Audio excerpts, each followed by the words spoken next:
നമസ്കാരം, ജാൻ മീഡിയ ന്യൂസിലേക്ക് സ്വാഗതം. ആര്യാടൻ മുഹമ്മദിന്റെ കാലത്തെ കരാർ അട്ടിമറിച്ചത് വൻ അഴിമതിക്കും വൈദ്യുതി ചാർജ് വർധനവിനും കാരണമായി. രമേശ് ചെന്നിത്തല അന്യായമായ വൈദ്യുതി ചാർജ് വർധനവിനെതിരെ KPCCയുടെ നിർദ്ദേശപ്രകാരം ബ്ലോക്ക് കോൺഗ്രസ് കമ്മിറ്റികളുടെ നേതൃത്വത്തിൽ നടത്തിയ പ്രതിഷേധ സംഗമത്തിന്റെ മലപ്പുറം ജില്ലാതല ഉദ്ഘാടനം തിരൂർ വൈദ്യുതി ഭവന് മുന്നിൽ വെച്ച് AICC വർക്കിംഗ് കമ്മിറ്റി അംഗം ശ്രീ രമേശ് ചെന്നിത്തല നിർവഹിച്ചു. Tirur block Congress president A. Gopalakrishnan അധ്യക്ഷത വഹിച്ചു. PT Ajay Mohan, advocate K. Padmakumar, UK Abhilash, Yasar Pottachola, EP Rajeev, T. Kunhamutty, Meharsha Kalarikkal, Amina Mol, CV Vimalkumar തുടങ്ങിയവർ സംസാരിച്ചു. രാമൻകുട്ടി പാങ്ങാട്ട്, നൌഷാദ് പരനേക്കാട്, മുഹമ്മദ് അലി മുളക്കിൽ, യാസർ പയ്യോളി, NT വാസു, ഹനീഫ ചേങ്ങോടൻ, താജുദ്ദീൻ, ദേവദാസ് ബാബു, വിജയൻ ചെമ്പഞ്ചേരി, അരുൺ ചെമ്പ്ര, രാജേഷ് തുടങ്ങിയവർ നേതൃത്വം നൽകി.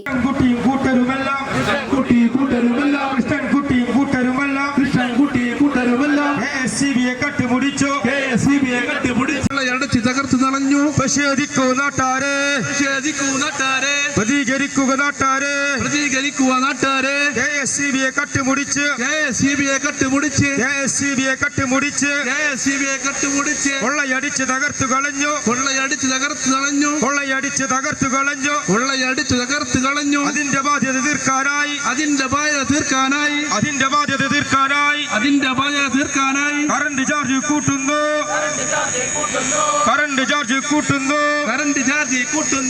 നാട് ഭരിക്കാൻ അറിയില്ലെങ്കിൽ രാജിവെച്ച് പോ പുറത്ത്. കോൺഗ്രസ് പ്രവർത്തക സമിതി അംഗം രമേശ് ചെന്നിത്തല ഏതാനും നിമിഷങ്ങൾക്കകം ഇവിടെ എത്തിച്ചേരും. സുരക്ഷയുടെ പേരിൽ പോലീസ് പരിശോധനയും എല്ലാ ED അതേപോലെ തന്നെ വിജിലൻസ് എല്ലാ പരിശോധനകളും കേരളത്തിന്റെ നാനാഭാഗങ്ങളിലും നടന്നുകൊണ്ടിരിക്കുകയാണ്. ഇതിനെതിരൊക്കെയാണ് നമ്മുടെ ഈ സമരം. വ്യത്യസ്ത മേഖലകളിലായി എല്ലാ മേഖലകളും നമ്മെ വളരെയധികം ഒരു കാലഘട്ടത്തിലും ഇല്ലാത്ത രൂപത്തിൽ വളരെ പ്രയാസപ്പെടുത്തിക്കൊണ്ട് എന്നിട്ടും ധിക്കാരവുമായി മുന്നോട്ട് പോകുന്ന നമ്മുടെ കേരളത്തിന്റെ മുഖ്യമന്ത്രി ഒരു ആട്ടമോ അനക്കമോ ഇല്ല. നമ്മുടെ ബഹുമാനായ നേതാവ് ഇവിടെ ഇന്ന് ഉദ്ഘാടനത്തിന് എത്തിച്ചേർന്നിട്ടുള്ളത്. നിങ്ങൾക്കറിയാം, കേരളത്തിൽ ഈ ഗവൺമെന്റ് അധികാരത്തിൽ വന്നിട്ട് 8.5 വർഷം കഴിഞ്ഞു. ഇതിനിടയിൽ 7 തവണ വൈദ്യുതി ചാർജ് വർദ്ധിപ്പിച്ചു കഴിഞ്ഞു. ചെന്നിത്തലജിക്ക് സമയം വൈകുന്നത് കൊണ്ട് മറ്റ് കൂടുതൽ ഇന്ന് കേരളത്തിലെ കോൺഗ്രസ് പ്രവർത്തകന്മാർ കേരള വ്യാപകമായി വൈദ്യുതി ഓഫീസുകളുടെ മുന്നിൽ ഈ സമര പരിപാടിക്ക് നേതൃത്വം കൊടുക്കുകയാണ്. കേരളത്തിൽ ഈ ഗവൺമെന്റ് അധികാരത്തിൽ വന്ന ശേഷം കഴിഞ്ഞ 8.5 വർഷം കൊണ്ട് 7500 കോടി രൂപയുടെ വൈദ്യുതി ചാർജാണ് ജനങ്ങളുടെ തലയിൽ അടിച്ചേൽപ്പിച്ചത്. നിങ്ങൾ ആലോചിക്കണം, ഈ വൈദ്യുതി ചാർജ് വർധനവ് എങ്ങനെയുണ്ടായി? ഈ വൈദ്യുതി ചാർജ് വർധനവിന്റെ പരിപൂർണ ഉത്തരവാദിത്വം കേരളത്തിലെ ഇടതുപക്ഷ ജനാധിപത്യ മുന്നണിക്ക് മാത്രമാണ്. ആര്യാടൻ മുഹമ്മദ് വൈദ്യുതി മന്ത്രിയായിരുന്ന കാലത്താണ് 2016 കേരളത്തിൽ 1 യൂണിറ്റ് വൈദ്യുതിക്ക് 4 രൂപ 29 പൈസയ്ക്ക് ഒരു ലോങ് ടേം കരാർ, ദീർഘകാല കരാർ ഒപ്പിട്ടത്. കേരളത്തിൽ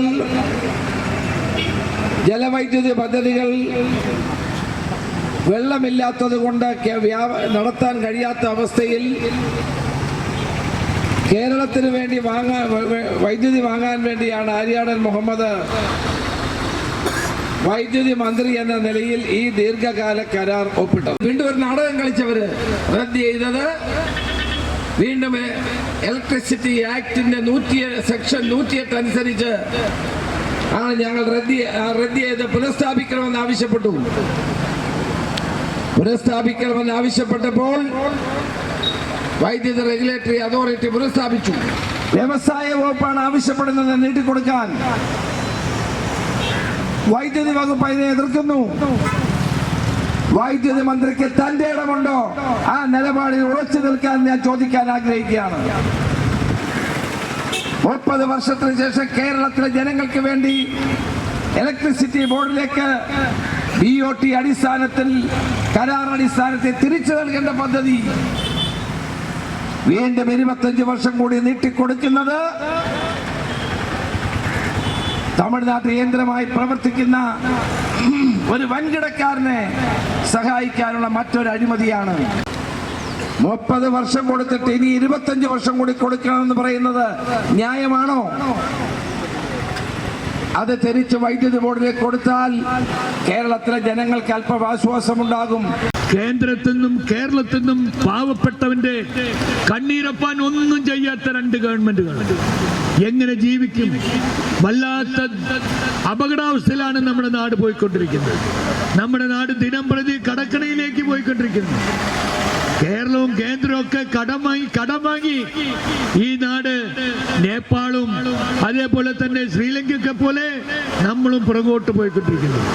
KCB ചാർജ് വർധനവിനെതിരെ വരും ദിവസങ്ങളിൽ KPCC ഇതിലും വലിയ സമരങ്ങൾക്ക് ആഹ്വാനം നൽകിയിരിക്കുന്നു. 18-ാം തീയതി നയങ്ങൾക്കെതിരെ സെക്രട്ടേറിയറ്റ് മാർച്ച് അടക്കമുള്ള പരിപാടിയുമായി KPCC മുന്നോട്ട് പോകുമ്പോൾ ഇത്തരം മാർച്ച് നടത്തി ഇവരുടെ ജനദ്രോഹം ജനങ്ങളുടെ മുന്നിൽ എത്തിക്കാൻ കോൺഗ്രസ് പാർട്ടി നടത്തുന്ന എല്ലാ പരിപാടിക്കും എല്ലാവിധ ജനാധിപത്യ വിശ്വാസികളുടെയും പിന്തുണ ആവശ്യപ്പെട്ടുകൊണ്ട് ഈ പരിപാടിക്ക് എല്ലാവിധ ആശംസകളും നേർന്നുകൊണ്ട് അവസാനിപ്പിക്കും. കോൺഗ്രസ് കമ്മിറ്റിയുടെ നേതൃത്വത്തിൽ എല്ലാ ആസ്ഥാനങ്ങളിലും ഈ രീതിയിലുള്ള മാർച്ചും ധർണയും സംഘടിപ്പിച്ചുകൊണ്ടിരിക്കുന്നത്.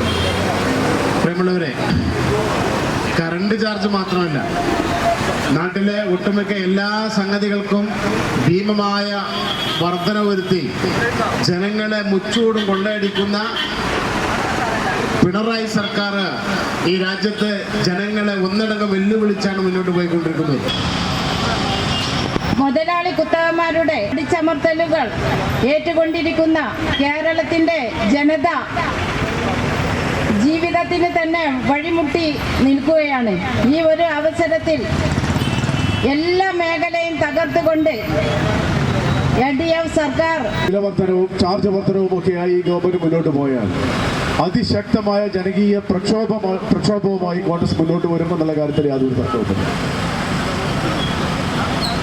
ഈ സർക്കാരിന്റെ പ്രവർത്തനങ്ങൾക്ക് കടിഞ്ഞാണിടുവാൻ ജനങ്ങളൊന്നിച്ച് തെരുവുകളിലിറങ്ങുന്ന കാലം വിദൂരമല്ല എന്നാണ് ഞങ്ങൾ മനസ്സിലാക്കുന്നത്.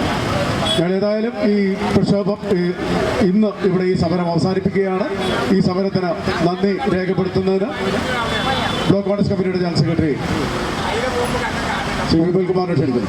വെയിലത്തും ഇടതുപക്ഷ സർക്കാരിന് നിത്യോപ സാധനങ്ങളുടെ നാനാ മേഖലയിലും വിലവർധനവിൽ ബുദ്ധിമുട്ടുന്ന കേരള ജനതയുടെ പേരിൽ പിണറായി സർക്കാർ അടിച്ചേൽപ്പിക്കപ്പെട്ട വൈദ്യുതി ചാർജ് വർധനത്തിനെതിരെ തിരൂർ ബ്ലോക്ക് കോൺഗ്രസ് കമ്മിറ്റി സംഘടിപ്പിച്ച വിശാലമായ ഈ ധർണാ സമരത്തിൽ പങ്കാളികളായ മീഡിയ ന്യൂസ് തിരൂർ. മുയൽ വാഴുമിടം, പണം വാരുമിടം, Ashiyana rabbit farm. Ashiyana rabbit farm municipal സ്റ്റേഡിയത്തിന് മുൻവശം, Thazhepalam, Tirur, Malappuram. Phone 049424290205. Mobile 9895297205. Website www.ashiyanarabbitfarm.com. Email office@ashiyanarabbitfarm.com.